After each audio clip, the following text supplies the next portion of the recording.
अथ प्रथमोऽध्यायः अर्जुन विषादयोगो नाम धर्मक्षेत्रे कुरुक्षेत्रे समवेतायुयुत्सवः मामकाः पाण्डवाश्चैव किमकुर्वत संजय। धृतराष्ट्र बोले, हे संजय, धर्म भूमि कुरुक्षेत्र में एकत्रित युद्ध की इच्छा वाले मेरे और पांडु के पुत्र क्या कर रहे हैं? धृतराष्ट्र के सवालों से वो जानना चाहते हैं कि युद्ध में क्या हो रहा है, उनका पुत्र दुर्योधन और उनकी सेना क्या कर रही है, साथ ही पांडु की सेना क्या कर रही है। धृतराष्ट्र आंखों से अंधे थे, लेकिन मन और मस्तिष्क से नहीं। उन्हें पता था कि वो धर्म के साथ नहीं है, क्योंकि धर्म तो वहां होता है जहां श्री कृष्ण होते हैं। अपने पुत्र मोह में उन्होंने शांति की जगह युद्ध को चुना, लेकिन वो जानते थे कि इस युद्ध को जीतना आसान नहीं। अपने जीवन में जब हम कुछ गलत करते हैं तो हमें भी समझ होती है कि हमारे किए का नतीजा शायद अच्छा न होगा। धृतराष्ट्र के साथ भी यही हुआ। वो इसी डर और शंका में दिखाई दिए।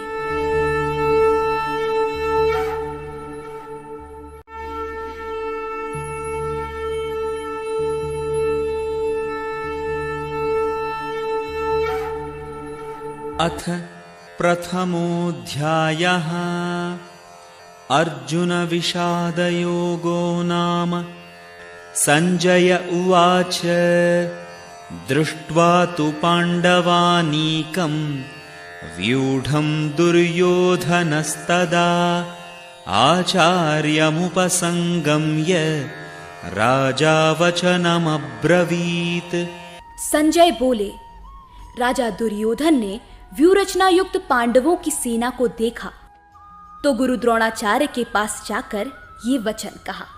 संजय आंखों देखा हाल बताते हुए कहते हैं, हे राजन, पांडवों की सेना की व्यूरचना को देख राजा दुर्योधन सीधा गुरु द्रोणाचार्य के पास जाते हैं और गुरु द्रोण को वास्तविक स्थिति से अवगत कराते हैं। कहीं न कहीं दुर्योधन पांडवों की व्यूरचना देख भयभीत हो गया था। यद्यपि उसे राजा कहकर संबोधित किया गया, राजा का कर्तव्य होता है कि वो दूसरी सेना का व्यू देख अपनी सेना को उसी प्रकार से तैयार करे। लेकिन स्थिति की गंभीरता के कारण दुर्योधन को सेनापति के पास जाना पड़ा।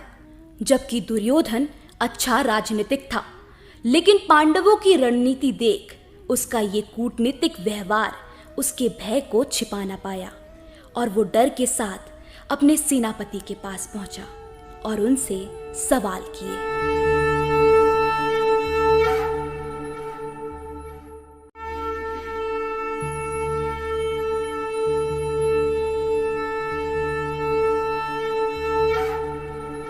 अथ प्रथमोऽध्यायः अर्जुन विषादयोगो नाम पश्यैतां पाण्डुपुत्राणाम् आचार्यमहतीं चमूं व्यूढां द्रुपदपुत्रेण तव शिष्येण धीमता।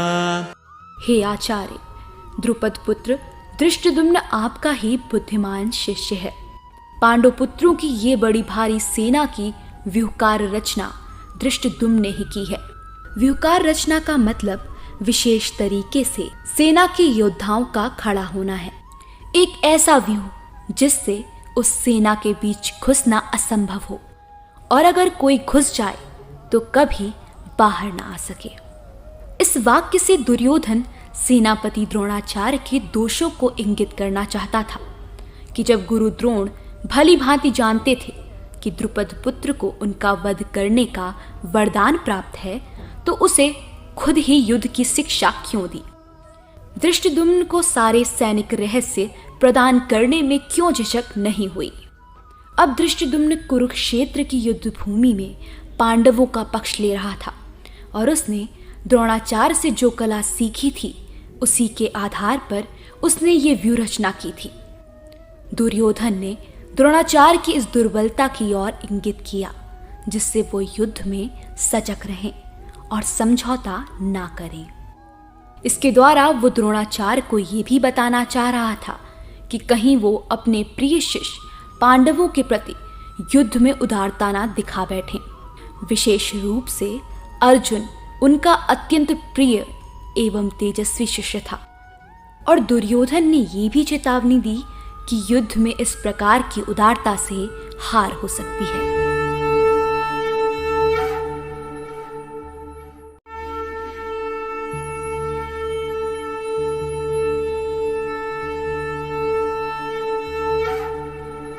अथ प्रथमोऽध्यायः अर्जुन विषादयोगो नाम।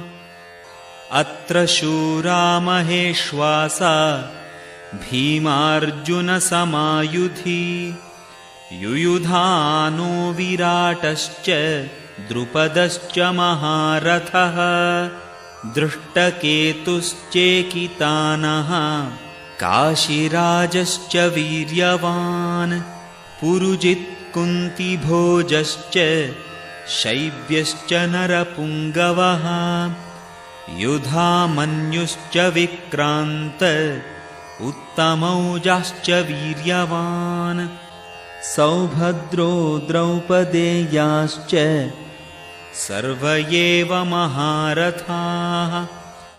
इस सेना में बड़े बड़े धनुषों वाले तथा युद्ध में भीम और अर्जुन के समान शूरवीर सात्विकी और विराट तथा महारथी राजा द्रुपद हैं। दृष्टिकेतु और चेकितान तथा बलवान काशीराज, पुरजित, कुंतीभोज और मनुष्यों में श्रेष्ठ शैब्य, पराक्रमी युधामन्यु तथा बलवान उत्तमोजा, सुभद्रा पुत्र अभिमन्यु एवं द्रौपदी के 5 पुत्र, ये सभी महारथी हैं। युद्ध कला में द्रोणाचार्य की महान शक्ति के समक्ष कोई भी बाधक नहीं था, किंतु ऐसे अनेक योद्धा थे जिनसे भय था। दुर्योधन इन्हें अपने विजय पथ में अत्यंत बाधक बताता है, क्योंकि उसे भीम और अर्जुन के बल का ज्ञान था। इन 3 श्लोक में दुर्योधन पांडु पुत्रों की सेना के महान योद्धाओं के नाम ले रहा है। जब भी युद्ध होता है तो आप अपने सामने खड़ी सेना और उस सेना के योद्धाओं को जांचते और परखते हैं। ठीक उसी प्रकार दुर्योधन भी अपने सामने खड़ी पांडु सेना को जानने की कोशिश कर रहा है। वो गुरु द्रोणाचार्य से कहता है, बड़े बड़े धनुषों वाले तथा युद्ध में भीम और अर्जुन के समान शूरवीर सात्विकी और विराट तथा महारथी राजा द्रुपद हैं। दृष्टकेतु और चेकितान तथा बलवान काशीराज, पुरजित, कुंतीभोज और मनुष्यों में श्रेष्ठ शैब्य, पराक्रमी युधामन्यु तथा बलवान उत्तमोजा, सुभद्रा पुत्र अभिमन्यु एवं द्रौपदी के 5 पुत्र, ये सभी महारथी हैं।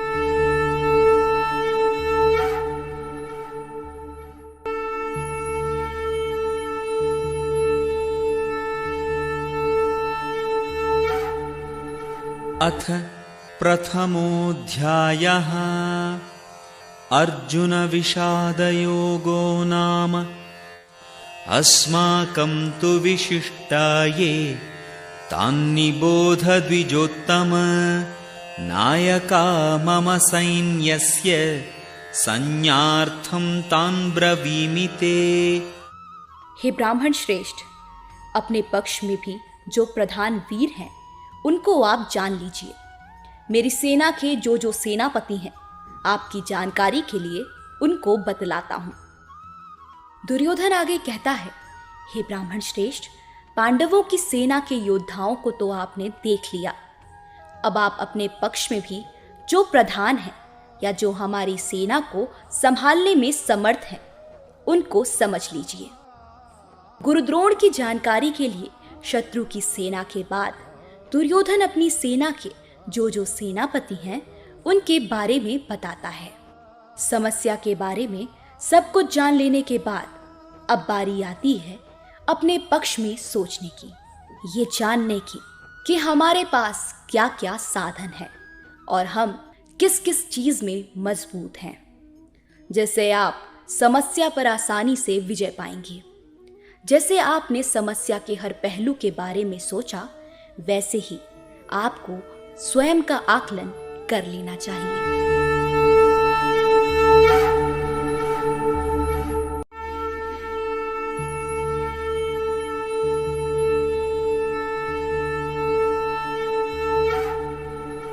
अथ प्रथमोऽध्यायः अर्जुन विषादयोगो नाम। भवान् भीष्मश्च कर्णश्च कृपश्च समितिञ्जयः अश्वत्थामा विकर्णश्च सौमदत्तिस्तथैव च। द्रोणाचार्य आप, पितामह भीष्म तथा कर्ण और संग्राम विजय कृपाचार्य तथा वैसे ही अश्वत्थामा, विकर्ण और सोमदत्त का पुत्र भूरिश्रवा। दुर्योधन उन अद्वितीय युद्ध वीरों का उल्लेख करता है जो सदैव विजयी होते रहे हैं। दुर्योधन कहता है, सबसे पहले आप द्रोणाचार्य और पितामह भीष्म तथा कर्ण और संग्राम विजय कृपाचार्य तथा वैसे ही अश्वत्थामा, विकर्ण और सोमदत्त का पुत्र भूरिश्रवा के बारे में जानिए। दुर्योधन अपने शत्रुओं की सेना को देखते हुए दोनों सेनाओं के योद्धाओं के बारे में बातें करते हुए आगे होने वाले युद्ध के लिए तैयार हो रहा है। चुनौती को हर तरह से समझकर ही उस पर विजय प्राप्त किया जा सकता है। अपने शत्रु को इतने अच्छे से जान लेना चाहिए कि जब हम उससे लड़ने जाएं तो कुछ नया ना लगे। युद्ध हो या कोई चुनौती, आकस्मिक स्थिति आपको हरा सकती है।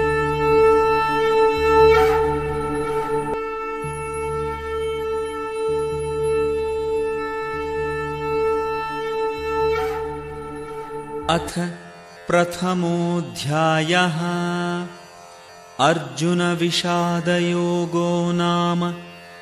अन्ये च बहवः शूरा मदर्थे त्यक्तजीविताः नानाशस्त्रप्रहरणाः सर्वे युद्धविशारदाः। ऐसे अनेक वीर हैं जो मेरे लिए जीवन त्याग करने के लिए तैयार हैं। वो शूरवीर अनेक प्रकार के शस्त्रों से सुसज्जित और सब के सब युद्ध में निपुण हैं। दुर्योधन गर्व के साथ कहता है कि मेरे लिए जीवन की आशा त्याग देने वालों की कमी नहीं है। इतना ही नहीं, ये शूरवीर अनेक प्रकार के शस्त्रों से सुसज्जित हैं और सब के सब युद्ध में चतुर हैं।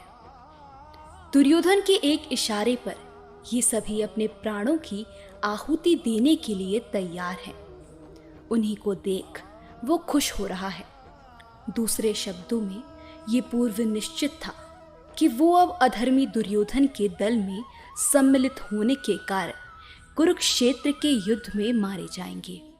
निसंदेह अपने मित्रों की संयुक्त शक्ति के कारण दुर्योधन अपनी विजय के प्रति आश्वस्त था।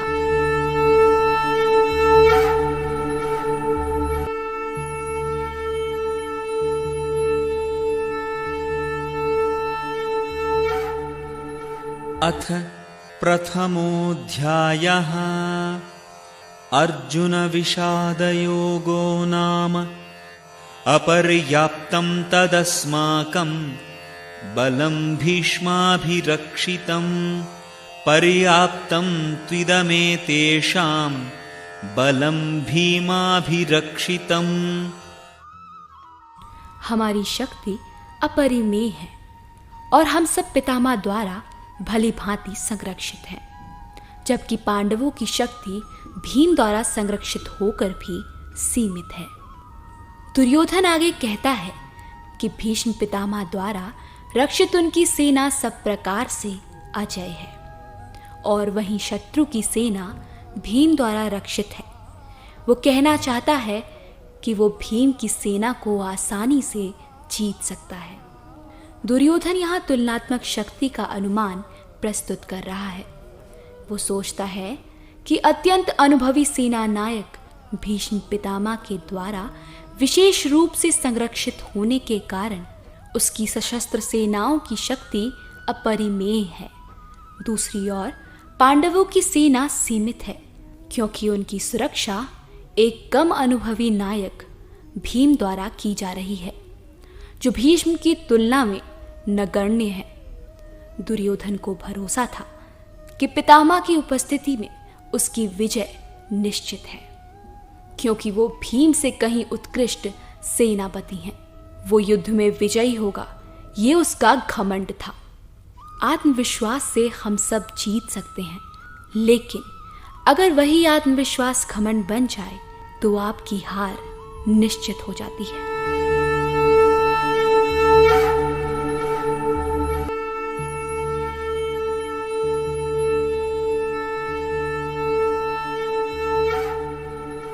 अथ प्रथमोऽध्यायः अर्जुन विषादयोगो नाम अयनेषु च सर्वेषु यथा भागमवस्थिताः भीष्ममेवाभिरक्षन्तु भवन्तः सर्व एव हि।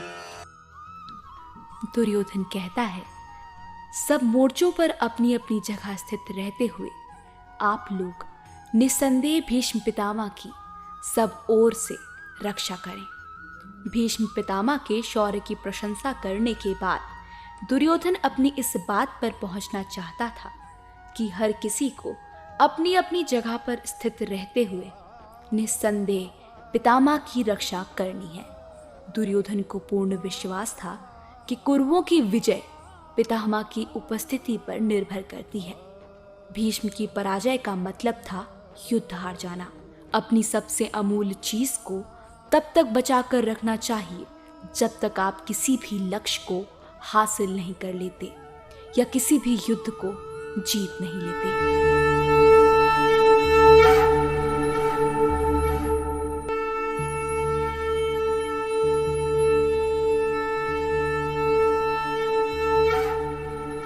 अथ प्रथमोऽध्यायः अर्जुन विषादयोगो नाम तस्य सञ्जनयन् हर्षं कुरु वृद्धः पितामहः सिंहनादं विनद्योच्चैः शंखं दध्मौ प्रतापवान्।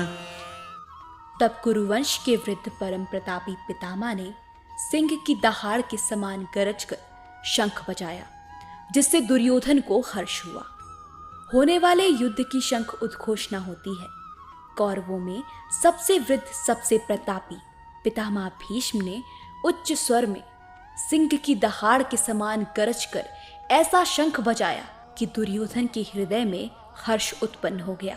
अप्रत्यक्ष रूप में शंख के द्वारा प्रतीकात्मक ढंग से उन्होंने अपने हिताश पौत्र दुर्योधन को बता दिया कि उन्हें युद्ध में विजय की आशा नहीं है, क्योंकि दूसरे पक्ष में भगवान श्री कृष्ण हैं। फिर भी युद्ध का मार्गदर्शन करना उनका कर्तव्य था और इस संबंध में वो कोई कसर नहीं रखें।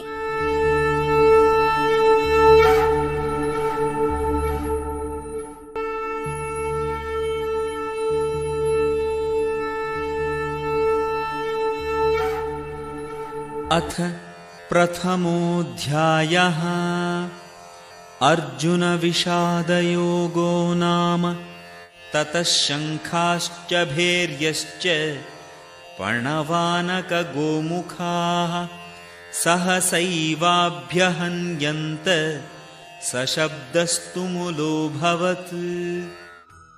जिसके बाद शंख, नगाड़े, ढोल, मृदंग और नरसिंघी आदि बाजे सहसा एक साथ ही बज उठे। वो संवेद स्वर अत्यंत कोलाहलपूर्ण था।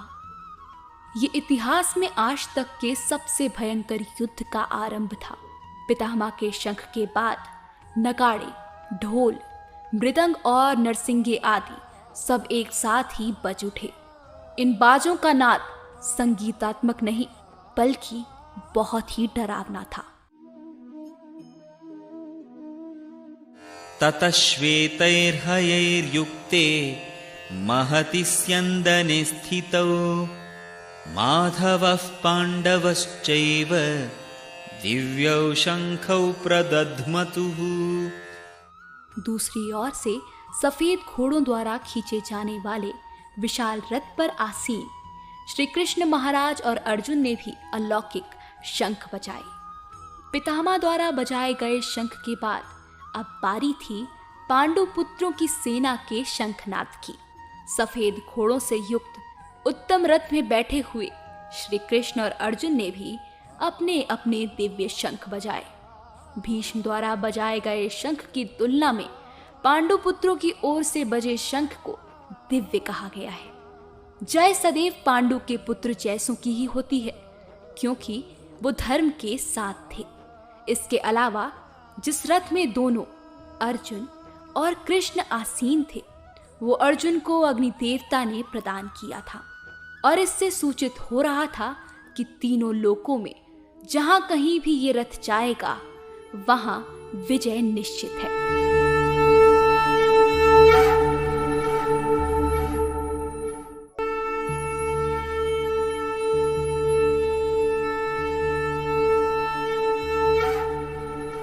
अथ प्रथमोऽध्यायः अर्जुन विषादयोगो नाम पाञ्चजन्यं हृषीकेशो देवदत्तं धनञ्जयः पौण्ड्रं दध्मौ महाशङ्खं भीमकर्मावृकोदरः। भगवान श्री कृष्ण ने अपना पंचजन्य शंख, अर्जुन ने देवदत्त और भयानक कर्म वाले भीम ने पौंड्र नामक भयंकर शंख बजाया। इस श्लोक में पांडवों के द्वारा बजाए गए शंख का वर्णन किया गया है। भगवान कृष्ण और पांडवों द्वारा विशेष प्रकार के शंख का बजाया जाना युद्ध करने वाले सैनिकों के लिए अत्यंत प्रेरणाप्रद था। विपक्ष में ऐसा कुछ न था। ना तो परम निदेशक भगवान श्री कृष्ण थे और ना ही भाग्य की देवी थी। अतः युद्ध में उनकी पराजय पूर्व निश्चित थी। शंखों की ध्वनि मानो यही संदेश दे रही थी।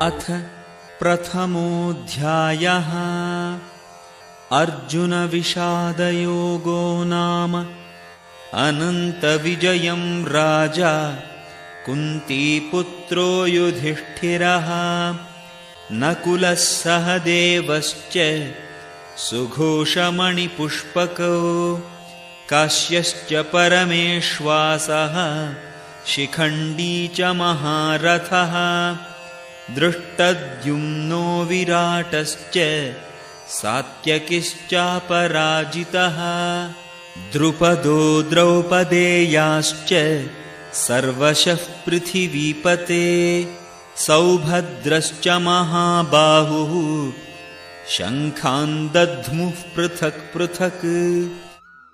हे राजन, कुंती पुत्र राजा युधिष्ठिर ने अपना अनंत विजय नामक शंख बजाया तथा नकुल और सहदेव ने सुघोष एवं मणिपुष्पक शंख बजाए। महान धनुर्धर काशीराज, परम योद्धा शिखंडी, दृष्टद्युम्न, विराट, अजय सात्यकी द्रुपद, द्रौपदी के पुत्र तथा सुभद्रा के महाबाहु पुत्र आदि सब ने अपने अपने शंख बजाए। हर शंख की ध्वनि अपना एक अलग अस्तित्व उपस्थित कर रही है। युद्ध का हर योद्धा अपनी मौजूदगी दर्ज कर रहा है। राजा युधिष्ठिर, नकुल, सहदेव, श्रेष्ठ धनुष वाले काशीराज और महारथी शिखंडी एवं दृष्टद्युम्न, राजा विराट, अजय सात्यकी, राजा द्रुपद एवं द्रौपदी के 5 पुत्र तथा सुभद्रा के पुत्र अभिमन्यु संजय धृतराष्ट्र को बताते हैं कि हे राजन, कुरुक्षेत्र में मौजूद सभी योद्धाओं ने अपनी ओर से अलग अलग शंख बजाए।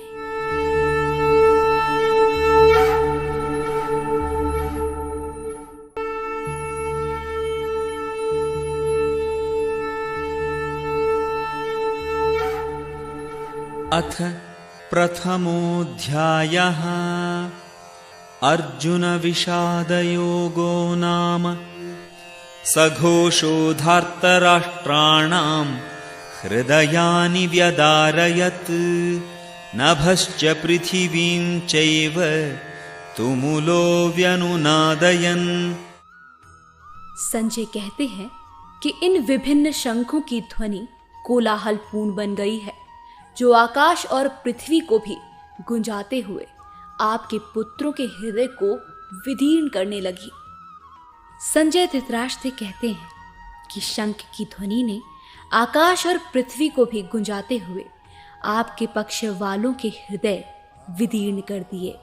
जब भीष्म तथा दुर्योधन के पक्ष के अन्य वीरों ने अपने अपने शंख बजाए तो पांडवों के हृदय विदीर्ण नहीं हुए।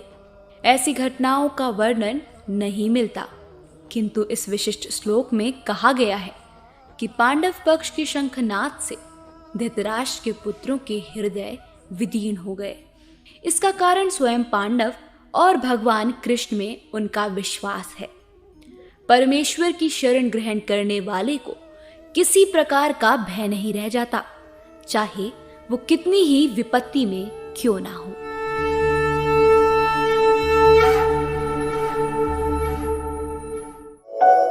समस्त कठिनाइयों का समाधान, भगवत गीता। अथ प्रथमोऽध्यायः अर्जुन विषादयोगो नाम। अथ व्यवस्थितान् दृष्ट्वा धार्तराष्ट्रान् कपिध्वजः प्रवृत्ते शस्त्रसम्पाते धनुरुद्यम्य पाण्डवः हृषीकेशं तदा वाक्यम् इदमाह महीपते। उस समय हनुमान से अंकित ध्वजा लगे रथ पर आसीन पांडुपुत्र अर्जुन अपना धनुष उठाकर तीर चलाने के लिए उद्यत हुआ। हे राजन, धृतराष्ट्र के पुत्रों को व्यूह में खड़ा देखकर अर्जुन ने श्री कृष्ण से ये वचन कहे। तात्पर्य, युद्ध प्रारंभ होने ही वाला था। उपर्युक्त कथन से ज्ञात होता है कि पांडवों की सेना की अप्रत्याशित व्यवस्था से धृतराष्ट्र के पुत्र बहुत ही निरुत्साहित थे, क्योंकि युद्ध भूमि में पांडवों का निर्देशन भगवान कृष्ण के आदेश अनुसार हो रहा था। अर्जुन की ध्वजा पर हनुमान का चिन्ह भी विजय का सूचक है, क्योंकि हनुमान ने राम तथा रावण युद्ध में राम की सहायता की थी। इस समय अर्जुन की सहायता के लिए उनके रथ पर राम तथा हनुमान दोनों उपस्थित थे। भगवान कृष्ण साक्षात राम हैं, और जहाँ भी राम रहते हैं वहाँ उनका नित्य सेवक हनुमान होता है तथा उनकी नित्य संगिनी वैभव की देवी सीता उपस्थित रहती हैं। अतः अर्जुन के लिए किसी भी शत्रु से भय का कोई कारण नहीं था। इससे भी अधिक इंद्रियों के स्वामी भगवान कृष्ण निर्देश देने के लिए साक्षात उपस्थित थे। इस प्रकार अर्जुन को युद्ध करने के मामले में सारा सत्परामर्श प्राप्त था। ऐसी स्थितियों में जिनकी व्यवस्था भगवान ने अपने शाश्वत भक्त के लिए की थी, निश्चित विजय के लक्षण स्पष्ट थे।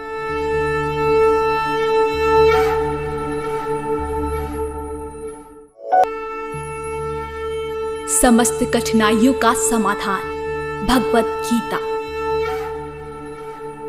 अथ प्रथमोऽध्यायः अर्जुन विषादयोगो नाम।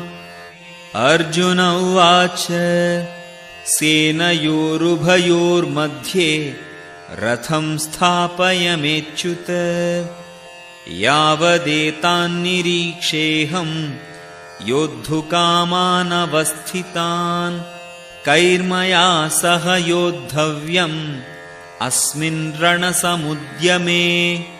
अर्जुन ने कहा, हे अच्युत, कृपा करके मेरा रथ दोनों सेनाओं के बीच ले चलें, जिससे मैं यहाँ उपस्थित युद्ध की अभिलाषा रखने वालों को और शास्त्रों की इस महान परीक्षा में जिनसे मुझे संघर्ष करना है उन्हें देख सकूं।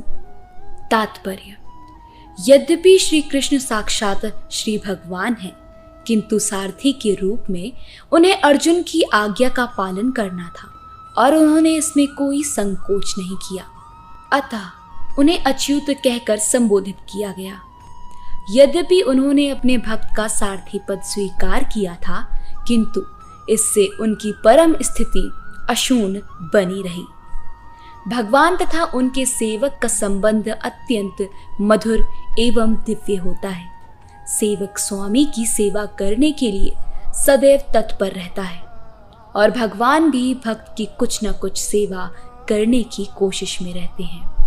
वे इसमें विशेष आनंद का अनुभव करते हैं कि वे स्वयं आज्ञादाता ना बने, अपितु उनके शुद्ध भक्त उन्हें आज्ञा दें। यद्यपि वो समस्त परिस्थितियों में अच्युत रहने वाले हैं, भगवान का शुद्ध भक्त होने के कारण अर्जुन के अपने बंधु बांधवों से युद्ध करने की तनिक भी इच्छा न थी, किंतु दुर्योधन द्वारा शांतिपूर्ण समझौता न करके हठधर्मिता पर उतारू होने के कारण उसे युद्ध भूमि में आना पड़ा। अतः वो ये जानने के लिए अत्यंत उत्सुक था कि युद्ध भूमि में कौन कौन से अग्रणी व्यक्ति उपस्थित हैं। यद्यपि युद्ध भूमि में शांति प्रयासों का कोई प्रश्न नहीं उठता, तो भी वो उन्हें फिर से देखना चाह रहा था और ये देखना चाह रहा था कि वो इस अवांछित युद्ध पर किस हद तक तुले हुए हैं।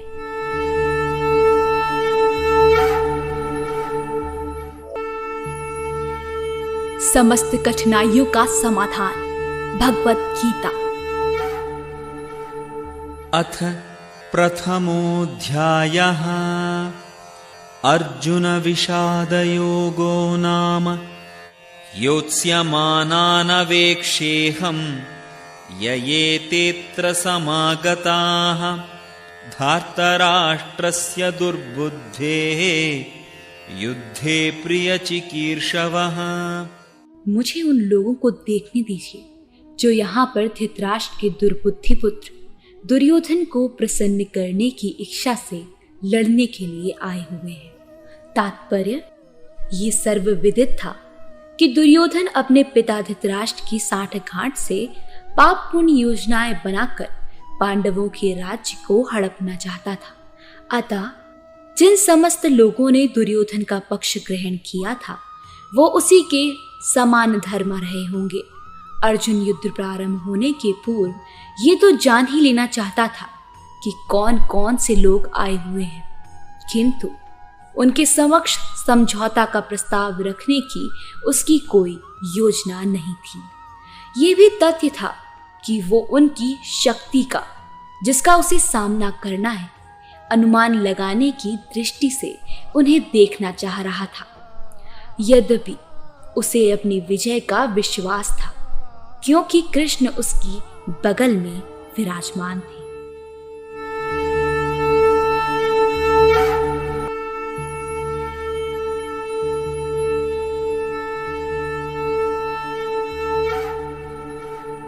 अथ प्रथमोऽध्यायः अर्जुन विषादयोगो नाम संजय उवाच एवमुक्तो हृषीकेशो गुडाकेशेन भारत सेनयोरुभयोर्मध्ये स्थापयित्वा रथोत्तमम्।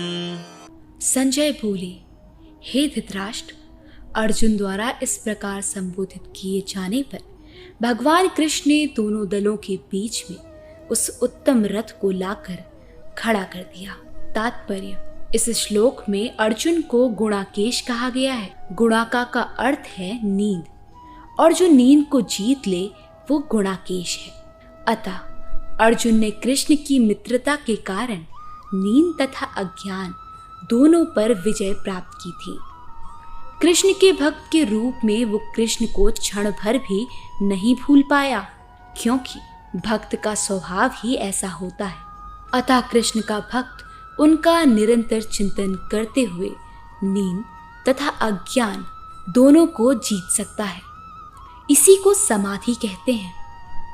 प्रत्येक जीव की इंद्रियों तथा मन के निर्देशक के रूप में कृष्ण अर्जुन के मंतव्य को समझ गए कि वो क्यों सेनाओं के मध्य में रथ को खड़ा करवाना चाहता है।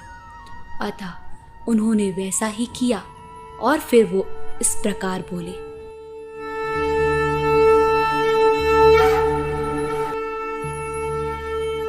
समस्त कठिनाइयों का समाधान।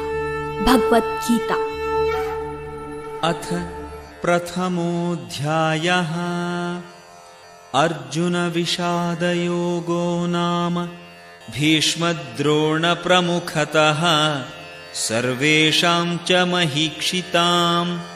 उवाच पार्थ पश्यैतान् समवेतान् कुरुनिति। भीष्म, द्रोण तथा विश्व भर के अन्य समस्त राजाओं के सामने भगवान ने कहा कि हे पार्थ, यहाँ पर एकत्र सारे कुरुओं को देखो। तात्पर्य, समस्त जीवों के परमात्मा स्वरूप भगवान कृष्ण ये जानते थे कि अर्जुन के मन में क्या बीत रहा है।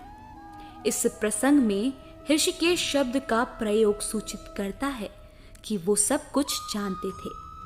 इसी प्रकार पार्थ शब्द अर्थात पृथ या कुंती पुत्र भी अर्जुन के लिए प्रयुक्त होने के कारण महत्वपूर्ण है। मित्र के रूप में वो अर्जुन को बता देना चाहते थे कि चूंकि अर्जुन उनके पिता वासुदेव की बहन पृथा का पुत्र था, इसलिए उन्होंने अर्जुन का सारथी बनना स्वीकार किया था। किंतु जब उन्होंने अर्जुन से कुरुओं को देखो कहा तो इससे उनका क्या अभिप्राय था? क्या अर्जुन वहीं पर रुककर युद्ध करना नहीं चाहता था? कृष्ण को अपनी बुआ पृथा के पुत्र से कभी भी ऐसी आशा नहीं थी। इस प्रकार से कृष्ण ने अपने मित्र की मना स्थिति की पूर्व सूचना परिहासवश दी है।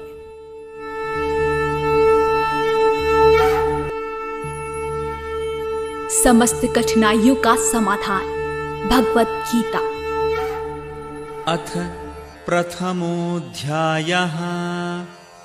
अर्जुन विषादयोगो नाम तत्रापश्यत् स्थितान् पार्थः पितॄनथ पितामहान् आचार्यान् मातुलान् भ्रातॄन् पुत्रान् पौत्रान् सखींस्तथा श्वशुरान् सुहृदश्चैव सेनयोरुभयोरपि। अर्जुन ने वहां पर दोनों पक्षों की सेनाओं के मध्य में अपने चाचा ताऊओं, पितामहों, गुरुओं, मामाओं, भाइयों, पुत्रों, पौत्रों, मित्रों, ससुरों और शुभ चिंतकों को भी देखा। तात्पर्य, अर्जुन युद्ध भूमि में अपने सभी संबंधियों को देख सका। वो अपने पिता के समकालीन भूर्विश्रवा जैसे व्यक्तियों, भीष्म तथा सोमदत्त जैसे पितामहों, द्रोणाचार्य तथा कृपाचार्य जैसे गुरुओं, शल्य तथा शकुनी जैसे मामाओं, दुर्योधन जैसे भाइयों, लक्ष्मण जैसे पुत्रों, अश्वत्थामा जैसे मित्रों एवं कृतवर्मा जैसे शुभचिंतकों को देख सका। वो उन सेनाओं को भी देख सका जिनमें उसके अनेक मित्र थे।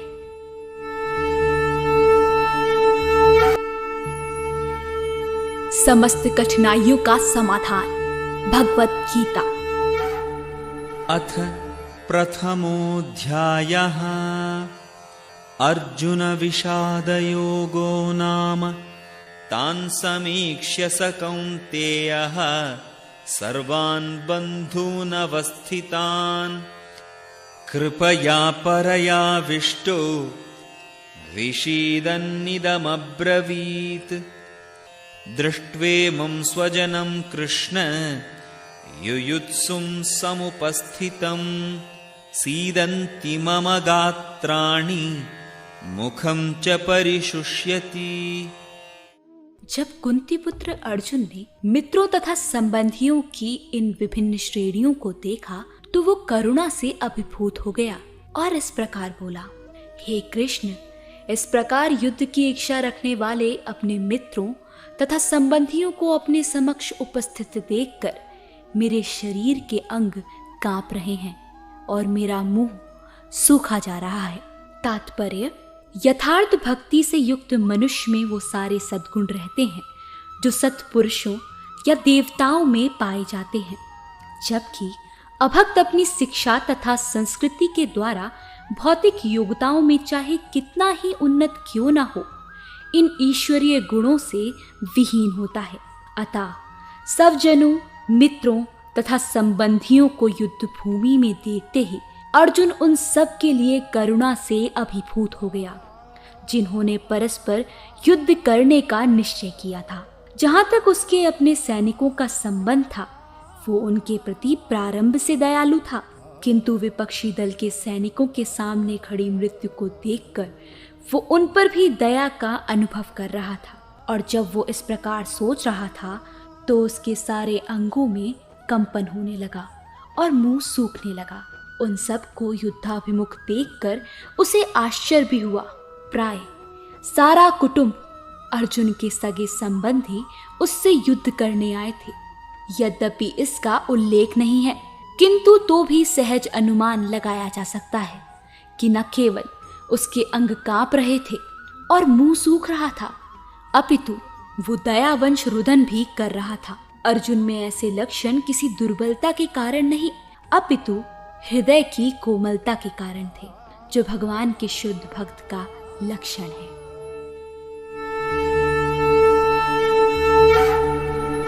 कठिनाइयों का समाधान। भगवत गीता। प्रथमोऽध्यायः।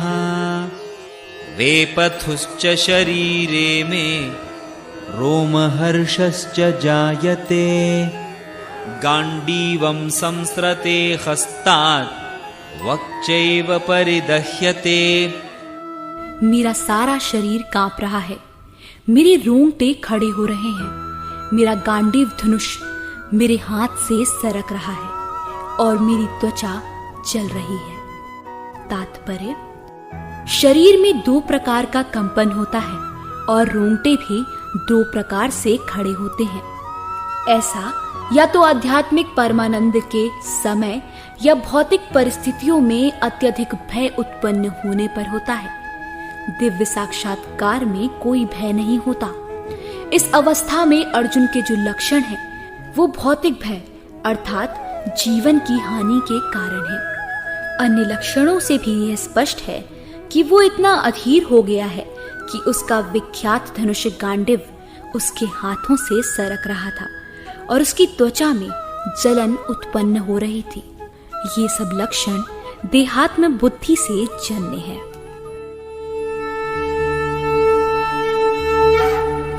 कठिनाइयों का समाधान। भगवत गीता।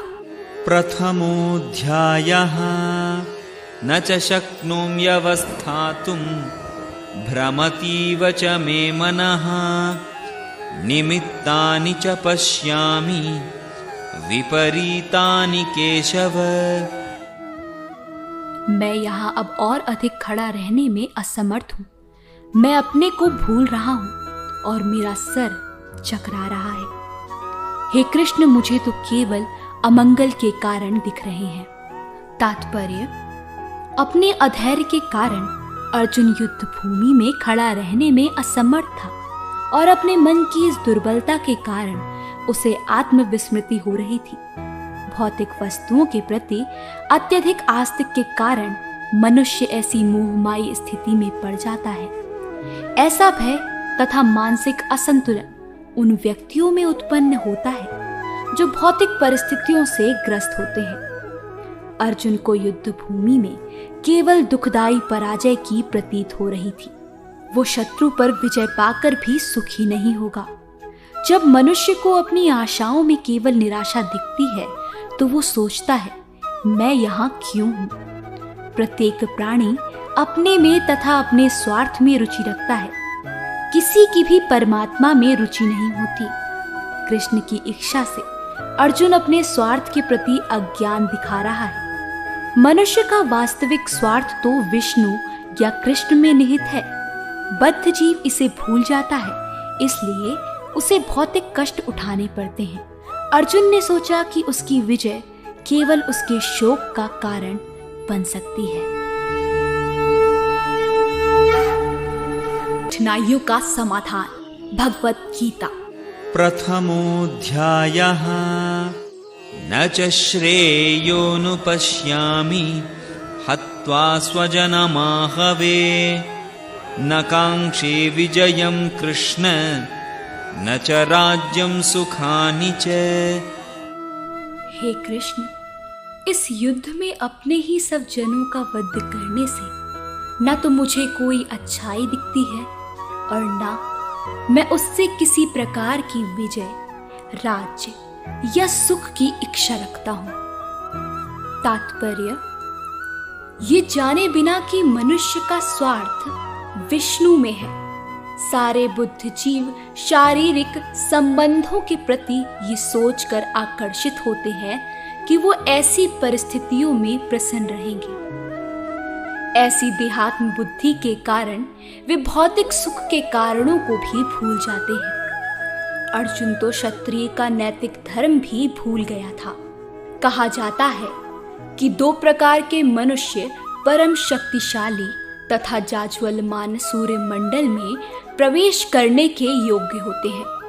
ये हैं, एक तो क्षत्रिय जो कृष्ण की आज्ञा से युद्ध में मरता है, तथा दूसरा सन्यासी जो आध्यात्मिक अनुशीलन में लगा रहता है।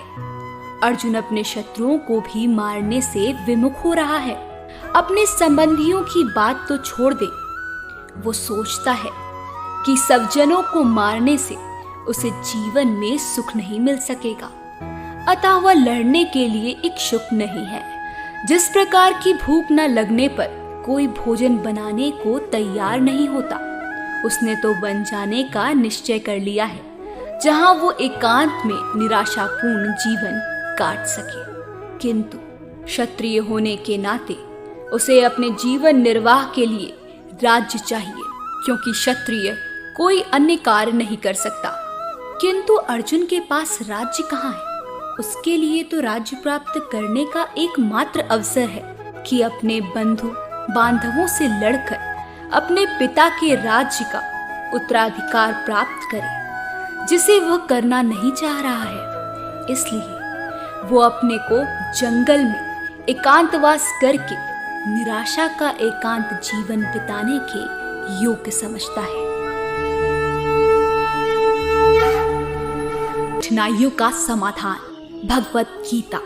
प्रथमोऽध्यायः किं नो राज्येन गोविन्द किं भोगैर्जीवितेन वा येषामर्थे काङ्क्षितं नो राज्यं भोगाः सुखानि च तयिमेवा स्थिता युद्धे प्राणां त्यक्त्वा धनानि च आचार्याः पितरः पुत्रात् तथैव च पितामहाः मातुलाः श्वशुराः पौत्राः स्यालाः सम्बन्धिनस्तथा एतान्न हन्तुमिच्छामि घ्नतोऽपि मधुसूदन अपि त्रैलोक्यराज्यस्य हेतोः किं नु मही कृते निहत्य धार्तराष्ट्रान्नः का प्रीति स्यात् जनार्दन। हे गोविंद, हमें राज्य, सुख अथवा इस जीवन से क्या लाभ, क्योंकि जिन सारे लोगों के लिए हम उन्हें चाहते हैं वो ही इस युद्ध भूमि में खड़े हैं। ये मधुसूदन जब गुरुजन, पितृगण, पुत्रगण, पितामह, मामा, ससुर, पौत्रगण, साले और अन्य सारे संबंधी अपना अपना धन एवं प्राण देने के लिए तत्पर हैं और मेरे समक्ष खड़े हैं, तो फिर मैं इन सब को क्यों मारना चाहूंगा, भले ही वो मुझे क्यों ना मार डाले। हे जीवों के पालक, मैं इन सब से लड़ने को तैयार नहीं, भले ही बदले में मुझे तीनों लोक क्यों ना मिलते हो। इस पृथ्वी की तो बात ही छोड़ दें। भला धृतराष्ट्र के पुत्रों को मारकर हमें कौन सी प्रसन्नता मिलेगी। तात्पर्य, अर्जुन ने भगवान कृष्ण को गोविंद कहकर संबोधित किया, क्योंकि वो गौवों तथा इंद्रियों की समस्त प्रसन्नता के विषय हैं। इस विशिष्ट शब्द का प्रयोग करके अर्जुन संकेत करता है कि कृष्ण ये समझे कि अर्जुन की इंद्रियां कैसे तृप्त होंगी, किंतु गोविंद हमारी इंद्रियों को तुष्ट करने के लिए नहीं है। हाँ, यदि हम गोविंद की इंद्रियों को तुष्ट करने का प्रयास करते हैं तो हमारी इंद्रियां स्वतः तुष्ट होती हैं। भौतिक दृष्टि से प्रत्येक व्यक्ति अपनी इंद्रियों को तुष्ट करना चाहता है और चाहता है कि ईश्वर उसके आज्ञा पालक की तरह काम करे, किंतु ईश्वर उनकी तृप्ति वहीं तक करते हैं जितनी के वो पात्र होते हैं, उस हद तक नहीं जितना वो चाहते हैं। यहाँ पर जाति तथा कुटुंबियों के प्रति अर्जुन का प्रगाढ़ स्नेह आशंक रूप से इन सब के प्रति उसकी स्वाभाविक करुणा के कारण है। अतः वो युद्ध करने के लिए तैयार नहीं है। हर व्यक्ति अपने वैभव का प्रदर्शन अपने मित्रों तथा परिजनों के समक्ष करना चाहता है, किंतु अर्जुन को भय है कि उसके सारे मित्र तथा परिजन युद्ध भूमि में मारे जाएंगे और वो विजय के पश्चात उनके साथ अपने वैभव का उपयोग नहीं कर सकेगा। भौतिक जीवन का ये सामान्य लेखा जोखा है, किंतु आध्यात्मिक जीवन इससे सर्वथा भिन्न होता है। चूंकि भक्त भगवान की इच्छाओं की पूर्ति करना चाहता है, अतः भगवत इच्छा होने पर वो भगवान की सेवा के लिए सारे ऐश्वर्य स्वीकार कर सकता है, किंतु यदि भगवत इच्छा ना हो तो वो एक पैसा भी ग्रहण नहीं करता। अर्जुन अपने संबंधियों को मारना नहीं चाह रहा था, और यदि उनको मारने की आवश्यकता हो तो अर्जुन की इच्छा थी कि कृष्ण स्वयं उनका वध करे। इस समय उसे ये पता नहीं है कि कृष्ण उन सब को युद्ध भूमि में आने के पूर्व ही मार चुके हैं और अब उसे निमित्त मात्र बनना है। इसका उद्घाटन अगले अध्यायों में होगा। भगवान का असली भक्त होने के कारण अर्जुन अपने अत्याचारी बंधु बांधवों से प्रतिशोध नहीं लेना चाहता था, किंतु ये तो भगवान की योजना थी कि सबका वध हो। भगवान दुष्टों से प्रतिशोध नहीं लेना चाहते, किंतु दुष्टों द्वारा भक्त के उत्पीड़न को सहन नहीं कर पाते। भगवान किसी व्यक्ति को अपनी इच्छा से क्षमा कर सकते हैं, किंतु यदि कोई उनके भक्तों को हानि पहुंचाता है तो वो उसे क्षमा नहीं करते। इसलिए भगवान इन दुराचारियों का वध करने के लिए उद्यत थे, यद्यपि अर्जुन उन्हें क्षमा करना चाहता था।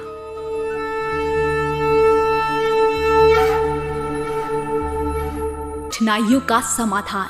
भगवत गीता। प्रथमोऽध्यायः पापमेवाश्रयेदस्मान् हत्वैतानाततायिनः तस्मान्नार्हा वयं हन्तुं धार्तराष्ट्रान् स्वबान्धवान् स्वजनं हि कथं हत्वा सुखिनः स्याम माधव। यदि हम ऐसे आतताइयों का वध करते हैं तो हम पर पाप चढ़ेगा।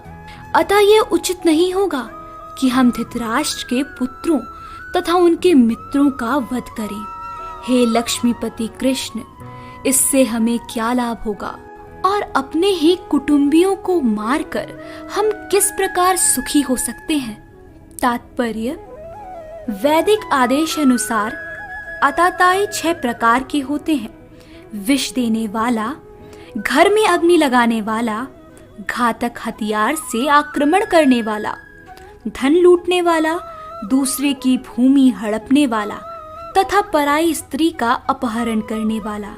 ऐसे आतताइयों का तुरंत वध कर देना चाहिए, क्योंकि इनके वध से कोई पाप नहीं लगता।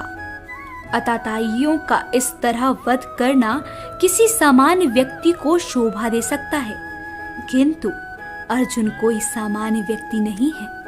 वो स्वभाव से साधु है, अतः वो उनके साथ साधुवत व्यवहार करना चाहता था, किंतु इस प्रकार का व्यवहार क्षत्रिय के लिए उपयुक्त नहीं है। यद्यपि राज्य के प्रशासन के लिए उत्तरदायी व्यक्ति को साधु प्रकृति का होना चाहिए, किंतु उसे कायर नहीं होना चाहिए। उदाहरणार्थ, भगवान राम इतने साधु थे कि आज भी लोग राम राज्य में रहना चाहते हैं, किंतु उन्होंने कभी कायरता प्रदर्शित नहीं की। रावण आतताई था क्योंकि वो राम की पत्नी सीता का अपहरण करके ले गया था, किंतु राम ने उसे ऐसा पाठ पढ़ाया जो विश्व इतिहास में बेजोड़ है। अर्जुन के प्रसंग में विशिष्ट प्रकार के आतताइयों से भेंट होती है। ये है उसके निजी पितामह, आचार्य, मित्र, पुत्र, पौत्र इत्यादि। इसलिए अर्जुन ने विचार किया कि उनके प्रति वो समान आतताइयों जैसे कटु व्यवहार न करे। इसके अतिरिक्त साधु पुरुषों को तो क्षमा करने की सलाह दी जाती है। साधु पुरुषों के लिए ऐसे आदेश किसी राजनीतिक आपातकाल से अधिक महत्व रखते हैं। इसलिए अर्जुन ने विचार किया कि राजनीतिक कारणों से सब जनों का वध करने की अपेक्षा धर्म तथा सदाचार की दृष्टि से उन्हें क्षमा कर देना श्रेयस्कर होगा। अतः क्षणिक शारीरिक सुख के लिए इस तरह वध करना लाभप्रद नहीं होगा। अंततः जब सारा राज्य तथा उससे प्राप्त सुख स्थायी नहीं है, तो फिर अपने सब जनों को मारकर वो अपने ही जीवन तथा शाश्वत मुक्ति को संकट में क्यों डालें? अर्जुन द्वारा कृष्ण को माधव अथवा लक्ष्मीपति के रूप में संबोधित करना भी सार्थक है। वो लक्ष्मीपति कृष्ण को ये बताना चाह रहा था कि वो उसे ऐसा काम करने के लिए प्रेरित ना करे जिससे अनिष्ट हो, किंतु कृष्ण कभी भी किसी का अनिष्ट नहीं चाहते, भक्तों का तो कदापि नहीं।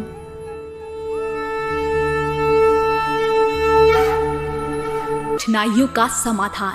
भगवत गीता। प्रथमोऽध्यायः। यद्यप्येतेन पश्यन्ति लोभोपहत चेतसः कुलक्षयकृतं दोषं मित्रद्रोहे च पातकं कथं न ज्ञेयमस्माभिः पापादस्मान्निवर्तितुं कुलक्षयकृतं दोषं प्रपश्यद्भिर्जनार्दन। हे जनार्दन, यद्यपि लोभ से अभिभूत चित्त वाले ये लोग अपने परिवार को मारने या अपने मित्रों से द्रोह करने में कोई दोष नहीं देखते, किंतु हम लोग जो परिवार के विनष्ट करने में अपराध देख सकते हैं, ऐसे पाप कर्मों में क्यों प्रवृत्त हों? क्षत्रिय से ये आशा नहीं की जाती कि वो अपने विपक्षी दल द्वारा युद्ध करने या जुआ खेलने का आमंत्रण दिए जाने पर मना करे। ऐसी अनिवार्यता में अर्जुन लड़ने से नकार नहीं सकता, क्योंकि उसको दुर्योधन के दल ने ललकारा था। इस प्रसंग में अर्जुन ने विचार किया हो सकता है कि दूसरा पक्ष इस ललकार के परिणामों के प्रति अनभिज्ञ हो, किंतु अर्जुन को तो दुष्परिणाम दिखाई पड़ रहे थे, अतः वह इस ललकार को स्वीकार नहीं कर सकता।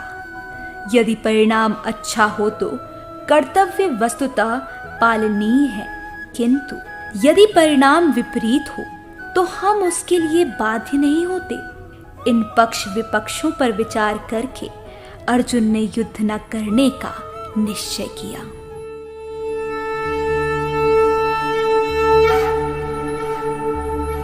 कठिनाइयों का समाधान। भगवत गीता। प्रथमोऽध्यायः। कुलक्षये प्रणश्यन्ति कुलधर्मा सनातनाः धर्मे नष्टे कुलं कृत्स्नम् अधर्मोऽभिभवत्युत। कुल का नाश होने पर सनातन कुल परंपरा नष्ट हो जाती है और इस तरह शेष कुल भी अधर्म में प्रवृत्त हो जाता है। तात्पर्य, वर्णाश्रम व्यवस्था में धार्मिक परंपराओं के अनेक नियम हैं, जिनकी सहायता से परिवार के सदस्य ठीक से उन्नति करके आध्यात्मिक मूल्यों की उपलब्धि कर सकते हैं। परिवार में जन्म से लेकर मृत्यु तक के सारे संस्कारों के लिए वयोवृद्ध लोग उत्तरदायी होते हैं, किंतु इन वयोवृद्धों की मृत्यु के पश्चात संस्कार संबंधी पारिवारिक परंपराएं रुक जाती हैं और परिवार के जो तरुण सदस्य बचे रहते हैं वो अधर्ममय व्यसनों में प्रवृत्त होने से मुक्ति लाभ से वंचित रह सकते हैं। अतः किसी भी कारणवश परिवार के वयोवृद्धों का वध नहीं होना चाहिए।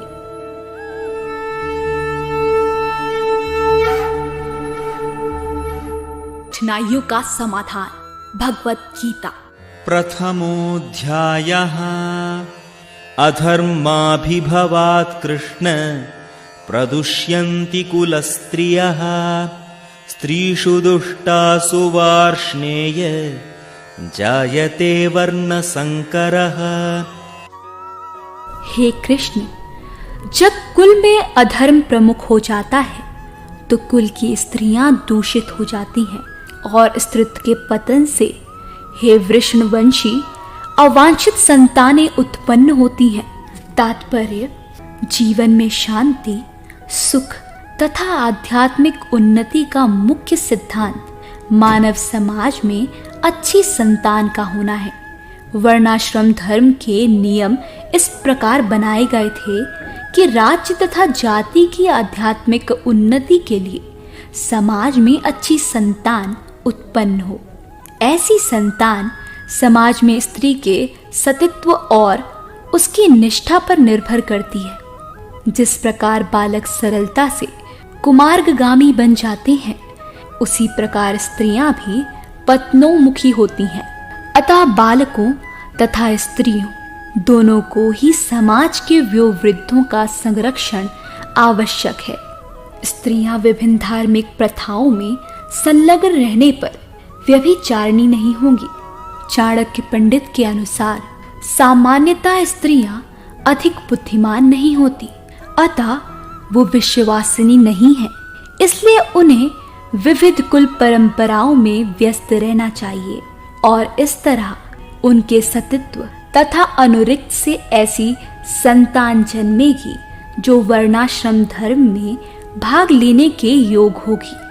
ऐसे वर्णाश्रम धर्म के विनाश से ये स्वाभाविक है कि स्त्रियां स्वतंत्रता पूर्वक पुरुषों से मिल सकेंगी और व्याभिचार को प्राश्रय मिलेगा, जिससे अवांछित संतानें उत्पन्न होगी। निठल्ले लोग भी समाज में व्यभिचार को प्रेरित करते हैं और इस तरह अवांछित बच्चों की बाढ़ आ जाती है, जिससे मानव जाति पर युद्ध और महामारी का संकट छा जाता है।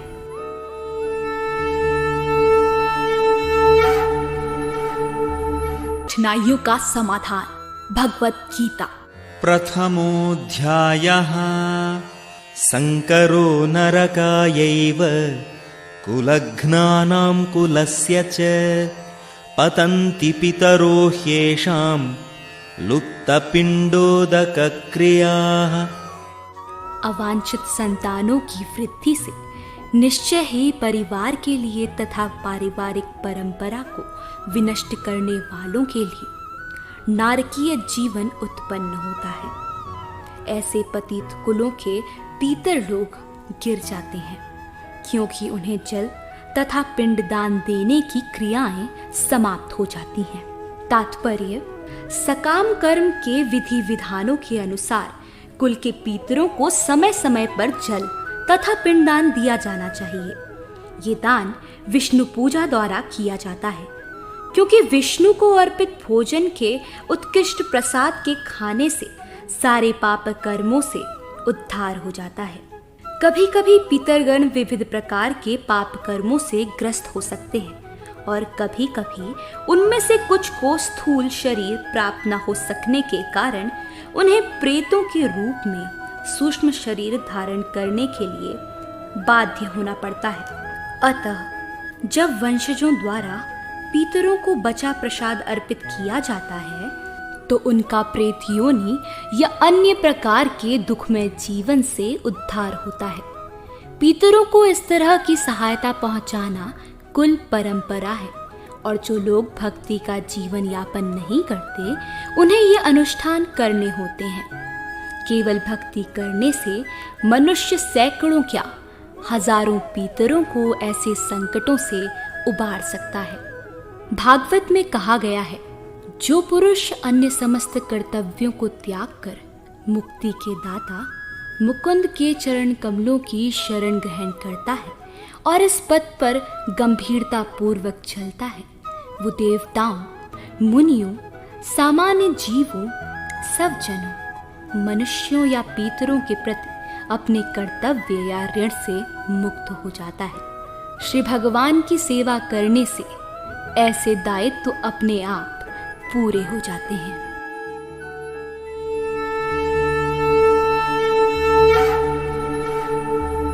कठिनाइयों का समाधान। भगवत गीता। प्रथमोऽध्यायः दोषैरेतैः कुलघ्नानां वर्णसंकरकारकैः उत्साद्यन्ते जातिधर्माः कुलधर्माश्च शाश्वताः।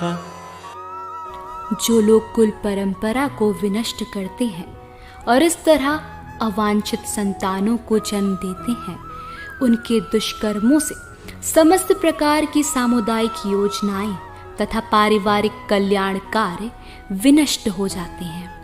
तात्पर्य, सनातन धर्म या वर्णाश्रम धर्म द्वारा निर्धारित मानव समाज के चारों वर्णों के लिए सामुदायिक योजनाएं तथा पारिवारिक कल्याण कार्य इसलिए नियोजित है कि मनुष्य चरम मोक्ष प्राप्त कर सके।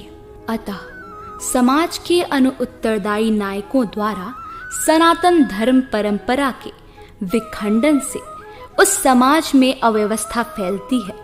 फलस्वरूप लोग जीवन के उद्देश्य विष्णु को भूल जाते हैं। ऐसे नायक अंधे कहलाते हैं और जो लोग इनका अनुगमन करते हैं वो निश्चय ही कुव्यवस्था की ओर अग्रसर होते हैं।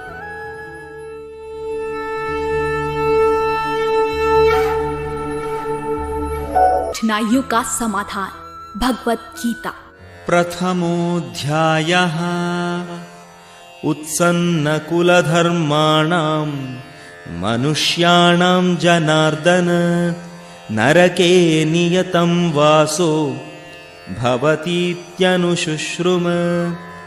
हे प्रजापालक कृष्ण, मैंने गुरु परंपरा से सुना है कि जो लोग कुल धर्म का विनाश करते हैं वो सदैव नरक में वास करते हैं।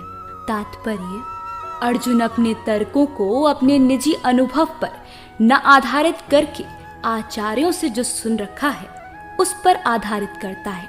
वास्तविक ज्ञान प्राप्त करने की यही विधि है। जिस व्यक्ति ने पहले से ज्ञान प्राप्त कर रखा है उस व्यक्ति की सहायता के बिना कोई भी वास्तविक ज्ञान तक नहीं पहुंच सकता। वर्णाश्रम धर्म की एक पद्धति के अनुसार मृत्यु के पूर्व मनुष्य को पाप कर्मों के लिए प्रायश्चित करना होता है। जो पापात्मा है उसे इस विधि का अवश्य उपयोग करना चाहिए। ऐसा किए बिना मनुष्य निश्चित रूप से नरक भेजा जाएगा, जहां उसे अपने पाप कर्मों के लिए कष्ट में जीवन बिताना होगा।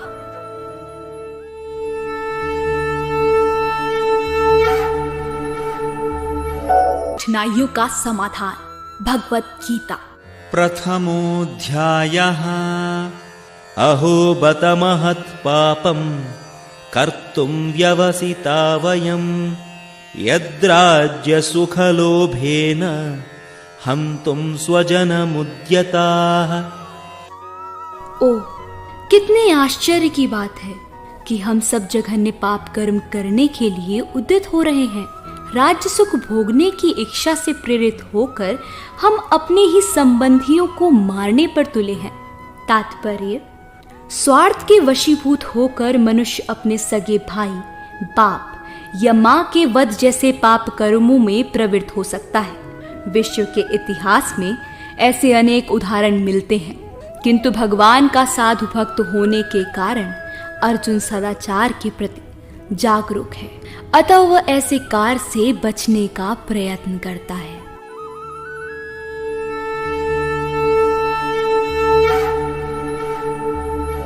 कठिनाइयों का समाधान। भगवत गीता। प्रथमोऽध्यायः यदि माम प्रतीकारम् अशस्त्रं शस्त्रपाणयः धार्तराष्ट्रारणे हन्युः तन्मे क्षेमतरं भवेत्।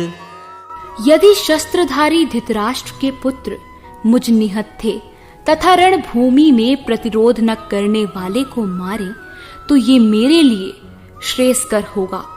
तात्पर्य, क्षत्रियों के युद्ध नियमों के अनुसार ऐसी प्रथा है कि निहत्थे तथा विमुख शत्रु पर आक्रमण ना किया जाए, किंतु अर्जुन ने निश्चय किया कि शत्रु भले ही इस विषम अवस्था में उस पर आक्रमण कर दे, किंतु वो युद्ध नहीं करेगा। उसने इस पर विचार नहीं किया कि दूसरा दल युद्ध के लिए कितना उदित है। इन सब लक्षणों का कारण उसकी दयार्द्रता है, जो भगवान के महान भक्त होने के कारण उत्पन्न हुई।